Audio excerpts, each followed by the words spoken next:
शनिदेव ही एकमात्र ऐसे ग्रह हैं जो हमारे द्वारा किए हुए अच्छे और बुरे कार्यों को नाप तौल कर अर्थात उसकी समीक्षा करके हमें अच्छे और बुरे परिणाम प्रदान करते हैं। इसीलिए शनि को न्यायकर्ता भी कहा जाता है।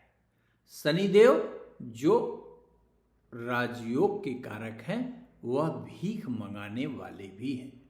शनिदेव यदि परम आनंद का मूल है तो महान से महान कष्ट के कारक भी हैं।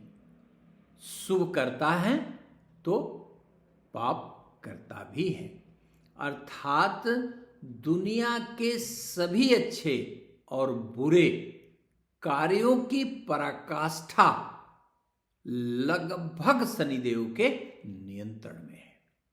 इसीलिए इसे इतना महत्वपूर्ण ग्रह कहा गया है।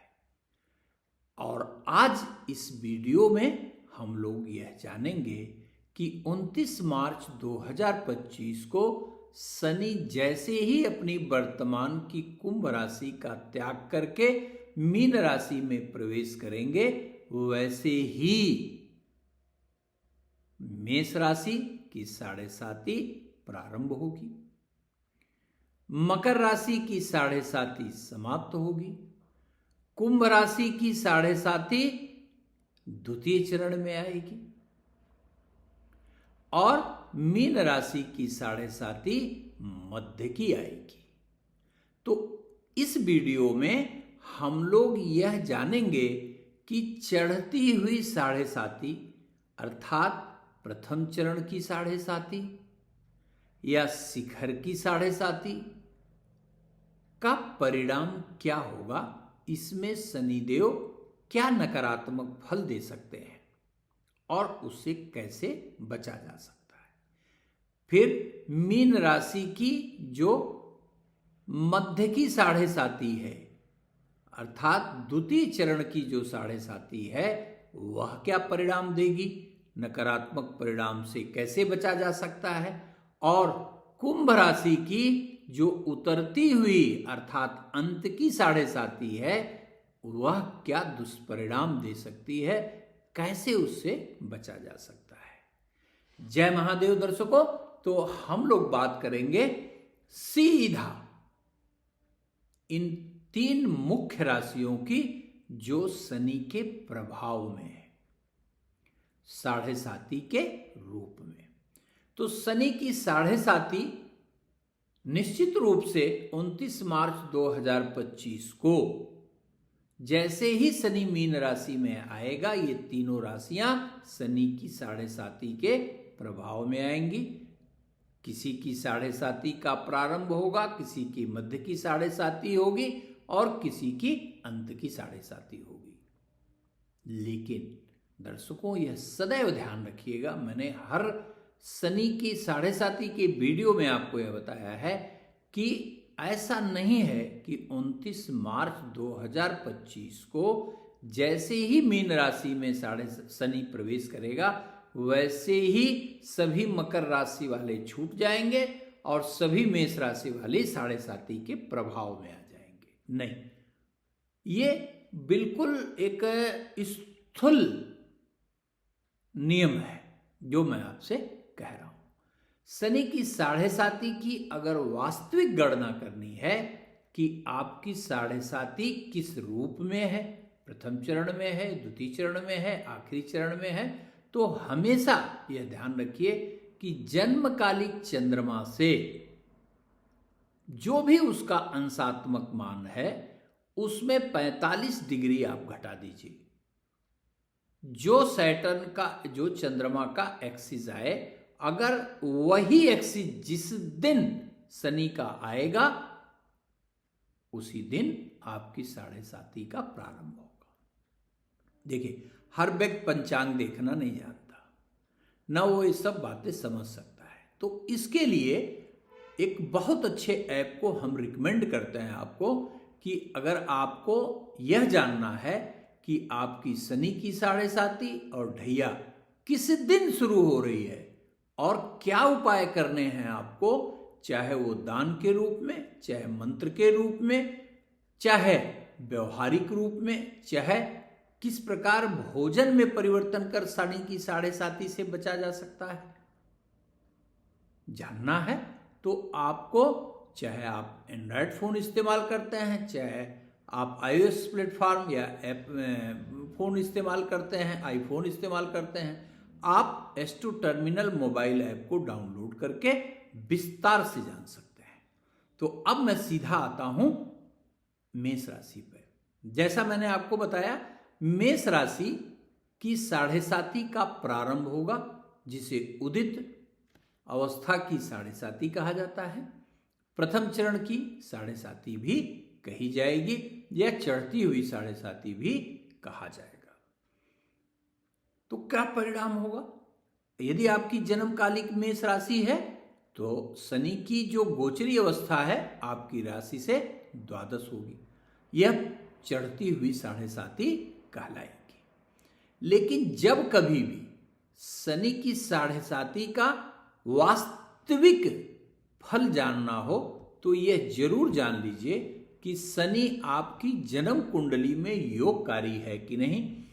यदि योगकारी है तो उसका फल अलग होगा, और यदि जन्म कुंडली में मारक अवस्था में है, खराब भाव का नेतृत्व करता है, पापाक्रांत है, तो उसका परिणाम अतिरिक्त होगा, इसके अलावा होगा। यानी दोनों के नकारात्मकता में अंतर होगा और दोनों के पॉजिटिविटी में भी अंतर होगा। शनि कारक है तो निश्चित रूप से आपको नकारात्मक फल कम से कम प्राप्त होंगे, और यदि शनि मारक है तो उसके नकारात्मक परिणाम कई गुना बढ़ जाएंगे।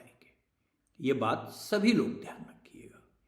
तो मेष राशि से जब द्वादश शनि का गोचर चलेगा तो यह आपके आय से अधिक व्यय कराने की कोशिश करेगा, मन में अशांति पैदा करेगा, भय का माहौल पैदा करेगा, किसी कार्य में रुचि न लगे यह शिकायत भी आप महसूस करेंगे, रोग की स्थिति उत्पन्न होगी, ऋण की स्थिति उत्पन्न होगी, विवाद की स्थिति उत्पन्न हो सकती है, गड़े मुर्दे उखड़ सकते हैं, पूर्व में कहीं कोई काम आपसे जाने अनजाने में हो गया तो निश्चित रूप से अब वह प्रकाश में आएगा और उसका दंड भुगतना पड़ सकता है। इसी के साथ साथ आपके आपसी संबंध भी खराब हो सकते हैं। यदि आप विवाहित हैं या प्रेम प्रसंग में हैं तो आपके साथी से मनमुटाव की स्थिति भी उत्पन्न हो सकती है। प्रत्येक कार्य में आपको बाधा का अनुभव भी हो सकता है, लेकिन इससे भयभीत होने की आवश्यकता बिल्कुल नहीं कही जाएगी।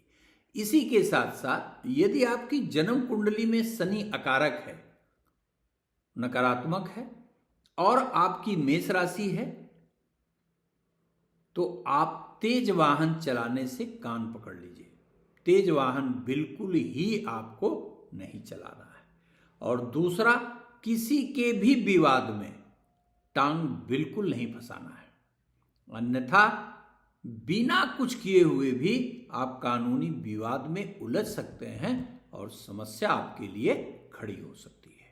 यह ध्यान रखिएगा। तो यदि प्रथम चरण की साढ़े साती है, यानी आपकी मेष राशि है, तो शनि के नकारात्मक प्रभाव से बचने के लिए क्या करना चाहिए? देखिए, सबसे पहले यह जान लीजिए कि यदि साढ़े साती का प्रथम चरण है, मेष राशि है, तो आपको नियमित रूप से, पहली दवा है ये, नियमित रूप से भगवान सूर्य को जल देना चाहिए। भगवान सूर्य को जल देने के पश्चात आप पीपल के वृक्ष की जड़ में अवश्य जल दीजिए, गुड़ डाल के जल दीजिए, और यदि नहीं संभव हो पा रहा है तो सादा जल दीजिए, लेकिन पीपल की जड़ में जल अवश्य दीजिए। उसके पश्चात क्या करना चाहिए आपको? नियमित रूप से ओम प्रांग प्रींग प्रोंग सह शनिश्चराय नमः मंत्र का एक माला अर्थात 108 बार जप करना चाहिए। यदि नहीं कर सकते तो चलिए 54 बार पढ़िए, यदि नहीं पढ़ सकते तो 21 बार निश्चित रूप से आप पढ़ा करिए। प्रत्येक शनिवार को ये नियम बना लीजिए कि प्रत्येक शनिवार को आप सपरिवार देवाधिदेव महादेव, भगवती काली या हनुमान जी के मंदिर जाकर दर्शन करेंगे और शनिवार के दिन काला तिल या काला उड़द का दान अवश्य देंगे। इसके पश्चात यदि आपको 7.5 के चढ़ने के बाद स्वास्थ्य में अनियमितता हो रही है, विशेषकर पाचन क्रिया से संबंधित या स्नायु से संबंधित कोई विकार हो रहा है, तो एक अचूक सामान्य प्रयोग हम आपको बता रहे हैं। इसे निश्चित रूप से करिए और देखिएगा आपको बहुत लाभ होगा। क्या करना है आपको कि दिन का भोजन जब करें आप तो कुछ भी मत खाइए, भर पेट खिचड़ी का प्रयोग करिए, अर्थात खिचड़ी ही खाइए प्रत्येक शनिवार को। आप देखेंगे आपको चमत्कारिक फायदा महसूस होगा। इसके बाद हम आते हैं मीन राशि पर। मीन राशि की 7.5 है आपकी। यदि आपकी जन्मकालिक मीन राशि है तो ध्यान रखिएगा कि 29 मार्च 2025 को जैसे ही शनि मीन राशि में प्रवेश करेगा तो आपकी जो 7.5 है उसे शिखर की 7.5 कहा जाएगा, अर्थात द्वितीय चरण की 7.5 है। द्वितीय चरण की 7.5 में जो सर्वाधिक नकारात्मकता शनि अपने अकारक अवस्था में दे सकता है, वह क्या दे सकता है? स्वास्थ्य में गंभीर समस्या पैदा कर सकता है, पारिवारिक जीवन को अस्त व्यस्त कर सकता है। यह ध्यान रखिएगा, स्वास्थ्य की समस्या, पारिवारिक जीवन को अस्त व्यस्त करना, दुर्घटना, नए प्रकार के रोग का शरीर में उत्पन्न होना और रोग से लड़ने की क्षमता की कमी भी मध्य की 7.5 आपके शरीर की प्रतिरोधक क्षमता को भी घटा सकती है। मानसिक रूप से कष्टकारी अनुभव, लगातार बने रहना, घोर निराशा, सब कुछ होने के बावजूद भी आनंद का अनुभव न कर पाना, भाइयों से गंभीर मतभेद, भाइयों की बीमारी से परेशानी, पार्टनरशिप के बिजनेस में पार्टनर से मतभेद की स्थिति, पारिवारिक जीवन में जीवन साथी के साथ मतभेद की स्थिति, यह उत्पन्न कर सकता है। ये ध्यान रखिएगा। और नौकरी यदि आप करते हैं तो नौकरी के क्षेत्र में अनावश्यक तनाव दे सकता है। अधिकारियों से, अपने उच्चाधिकारियों से मानसिक मतभेद की स्थिति के कारण न केवल निलंबन हो सकता है अपितु नौकरी भी जा सकती है। लंबी यात्रा में परेशानी, यात्रा में जरा सी असावधानी से गंभीर दुर्घटना भी हो सकती है। तो मध्य की 7.5 में मूल रूप से आपको यह ध्यान रखना होगा कि आपको अपने स्वास्थ्य, अपने गृहस्थ जीवन, अपने पारिवारिक जीवन, अपने भाइयों से संबंध, नौकरी पर विशेष रूप से आपको ध्यान देना होगा। अब करना क्या है? यदि आपकी मध्य की 7.5 चल रही है तो बहुत प्रॉब्लम गिनाने से तो प्रॉब्लम सॉल्व नहीं होगी, इसलिए हमें करना क्या चाहिए? ऐसा उपाय जो आपके लिए इफेक्टिव हो। तो क्या करिए कि प्रतिदिन एक लोटे में जल लीजिए, उसमें 2 बूंद गंगा जल डालिए, ठीक, और काला तिल डाल दीजिए, थोड़ा सा गुड़ डाल दीजिए और प्रतिदिन पीपल की जड़ में अर्घ्य दीजिए। जल निश्चित रूप से, नियमित रूप से पीपल की जड़ में जल दें। और सुनिए, प्रत्येक शनिवार को यदि आप गुड़, काला तिल लीजिए और उसमें लोहे का छोटा सा टुकड़ा सिक्के के रूप में या छोटा सा टुकड़ा भी उसमें डाल दीजिए और पीपल की जड़ में जल डाल दीजिए। इससे आपके अंदर की नकारात्मकता निश्चित रूप से कम होने लगेगी। आपके मन की निराशा, आपके मन का भय धीरे धीरे समाप्त होने लगेगा। इसके पश्चात यह भी ध्यान रखिएगा कि मध्य की साढ़े साती आपके मान सम्मान की हानि भी करती है, जो अत्यंत खतरनाक कही जा सकती है। तो क्या करना चाहिए आपको? इसमें रुद्राक्ष की माला पर एक माला यदि महामृत्युंजय कर पाए आप तो जरूर करिए, और यदि नहीं कर पाते हैं तो रोग निवारक मृत्युंजय या लघु मृत्युंजय ओम जुम सह एक माला अवश्य करिए। मान सम्मान सुरक्षित रखने के लिए आप अपने बड़ों का सम्मान निश्चित रूप से करिए, बड़ों का निरादर कदापि न करिए। प्रत्येक शनिवार को कोशिश करिए काला तिल, काली उड़द, काला कंबल, काली छतरी, लोहा, जो भी यथासंभव आपके पास उपलब्ध हो जाए वह दान अवश्य करिए। जो भी सामर्थ्य के अनुरूप आप कर पाए उसे निश्चित रूप से करिए। इसके साथ साथ दैनिक पूजा में आप सुंदर कांड का एक पाठ अवश्य करिए। यदि समय नहीं है, नहीं कर पा रहे हैं, तो नियम बना लीजिए कि 21 चौपाई का पाठ आप निश्चित ही करेंगे। नहीं सुबह कर पाते हैं, शाम को करिए।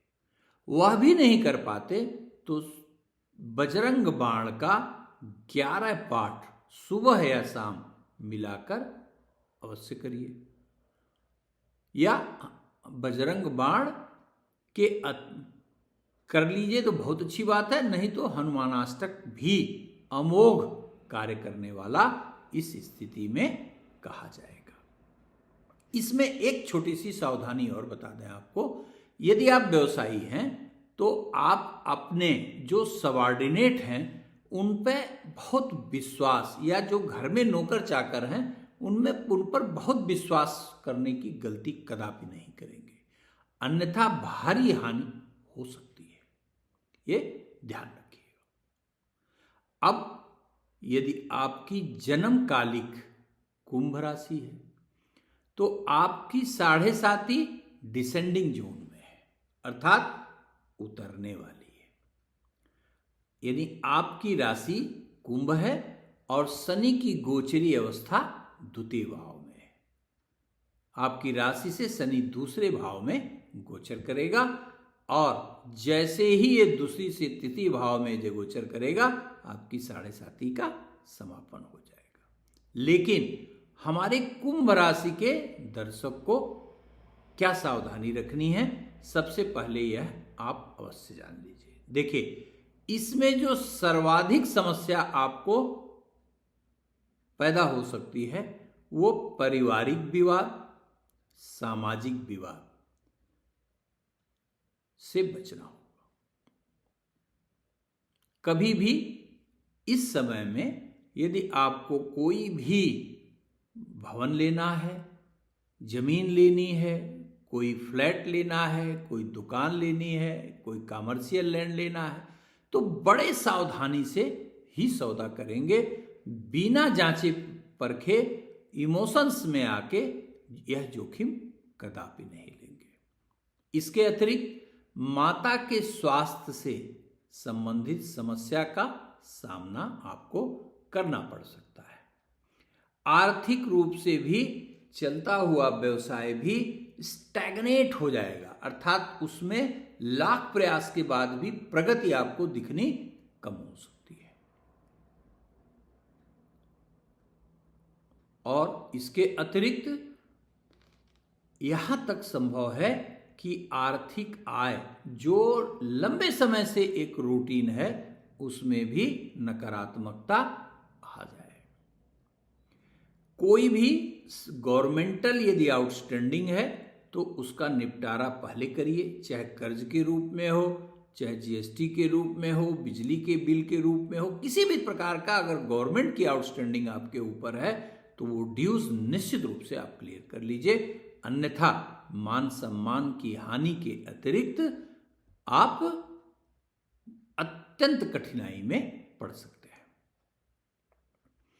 इसके अतिरिक्त जो बातें आपको ध्यान में रखनी है वह क्या है कि आपकी राशि से जैसे ही शनि द्वितीय भाव में अर्थात उतरती हुई 7.5 आएगी, वैसे ही आपको यूरिनरी ट्रबल, स्किन में प्रॉब्लम, बॉडी के सेक्रेट पार्ट में प्रॉब्लम, कान से संबंधित समस्या आ सकती है, यह ध्यान रखिएगा।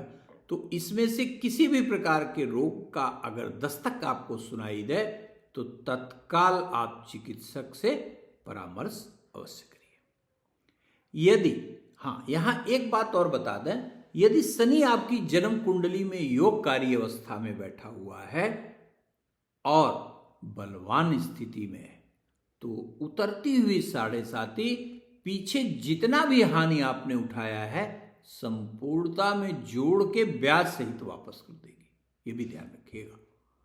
लेकिन उसके लिए यह जरूरी है कि आपका शनि योगकारी होना चाहिए जन्म कुंडली में और बलवती अवस्था में होना चाहिए। लेकिन अगर नहीं है और आप उतरती हुई 7.5 का भोग कर रहे हैं तो आपको क्या करना चाहिए? देखिए, नियम से सूर्य को जल दीजिए और पीपल के वृक्ष में गुड़ से मिश्रित जल जरूर डालिए। इसके पश्चात प्रत्येक सोमवार को दूध अथवा गन्ने के रस से रुद्राभिषेक कराने का प्रयास करिए। यदि नहीं हो सकता तो प्रत्येक माह के शुक्ल पक्ष की त्रयोदशी तिथि को निश्चित रूप से कराने का प्रयास करिए। और यदि जन्म कुंडली में शनि विपरीत अवस्था में है, जैसा मैंने कहा कि योगकारी नहीं है और साथ साथ निर्बल भी है, तो स्वास्थ्य से बचने के लिए, धन हानि से बचने के लिए इसमें अमोघ शिव कवच का पाठ अमृत का काम करता है। अमोघ शिव कवच या शिव सहस्त्र नाम का पाठ करके आप चुटकी में अपनी समस्या का समापन कर सकते हैं। आप यदि करके देखिए, आपको निश्चित रूप से चमत्कारिक फायदा महसूस होगा। यदि पढ़ने में कोई समस्या आ रही है तो आप दशरथ कृतम शनि स्तोत्रम का पाठ भी कर सकते हैं। यह भी अत्यंत कल्याणकारी परिणाम प्रदान करने में सक्षम है। लेकिन मान लीजिए आपकी संस्कृत बहुत खराब है तो हिंदी में भी पढ़ सकते हैं, लेकिन आप खुद महसूस करेंगे कि जब हिंदी में पढ़ेंगे तो वो कॉन्फिडेंस लेवल आपके अंदर जनरेट नहीं हो पाएगा। ऐसी स्थिति में क्या करना है आपको? एक बहुत छोटे मंत्र से ही आपकी 7.5 के नकारात्मक प्रभाव समाप्त हो सकते हैं। वह मंत्र है ओम ऐं क्लीं शनिश्चराय नमः। ओम ऐं क्लीं शनिश्चराय नमः।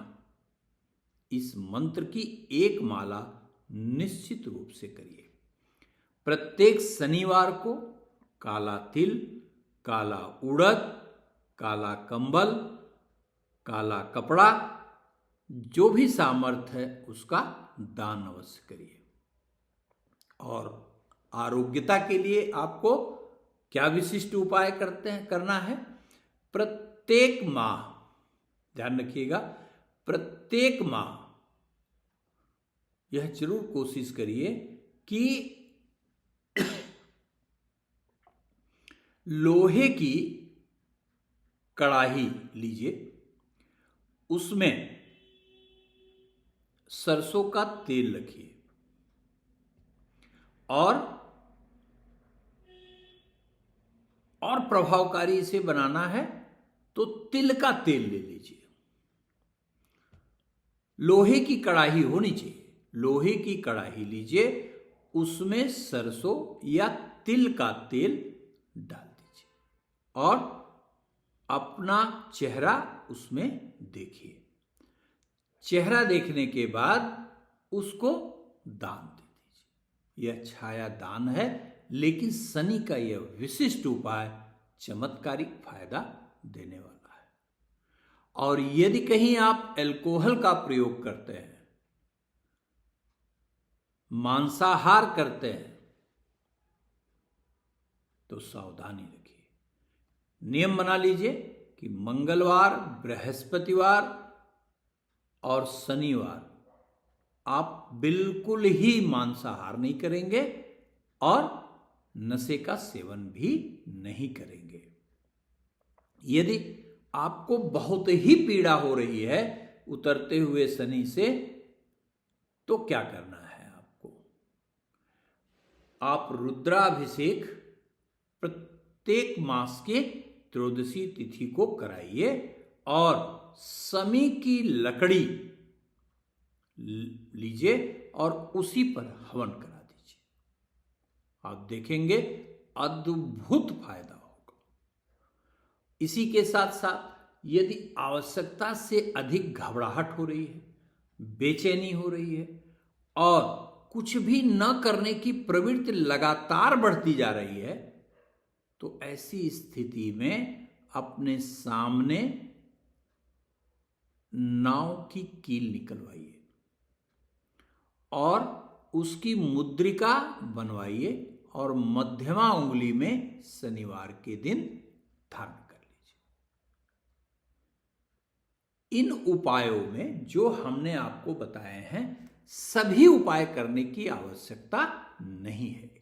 सहजता पूर्वक जो भी आप कर सकते हैं, कोई भी उपाय एक दूसरे से श्रेष्ठ नहीं है, ये ध्यान रखिएगा। सभी उपाय बराबर हैं। भाव से परमात्मा के मंत्र का उच्चारण करिए और उपाय करिए। निश्चित रूप से शनि की पाप दृष्टि न्यूनता को प्राप्त होगी और आपका 7.5 का समय कल्याणकारी सिद्ध होगा। धन्यवाद मित्रों। यदि वीडियो पसंद आया हो तो चैनल को सब्सक्राइब करिए, लाइक करिए और शेयर करना बिल्कुल मत भूलिए।